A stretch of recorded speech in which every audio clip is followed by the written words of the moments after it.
আসলে বন্ধুরা এই এলাকায় কিন্তু কুশিয়ার আবাদ প্রচুর হয়, কারণ এই জায়গাটা আসলে একটু ভালো বালুচের জায়গা।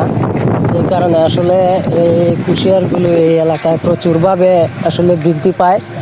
আর সবসময় আসলে তারা প্রতিনিয়তই কিন্তু একের পর এক আসলে বিছড়াগুলি যখন খালি হয় তখন এক ধাপ তুলে আরেক ধাপ কিন্তু তারা লাগিয়ে দেয় তৎক্ষণাৎ।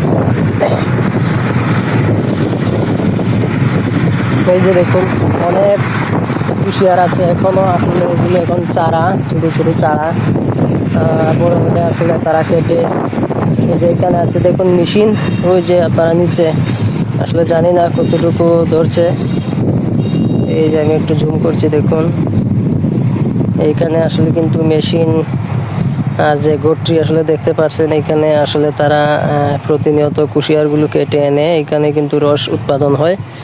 আর এখান থেকে মূলত আসলে রস বা আখের রস বা লালি আমরা যেটাকে বলি গুড়, তো এখান থেকে মূলত আসলে প্রসেসিং করে বাজারে পাঠিয়ে দেওয়া হয়। এই যে দেখুন, এই যে আপনারা এই যে স্টোভগুলি দেখতেছেন, এই স্টোভগুলি কিন্তু আসলে কুশিয়ারের বাঁধা।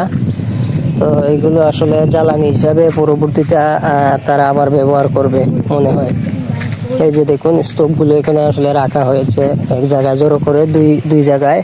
এটা আসলে ফেইনের মতন দেওয়া।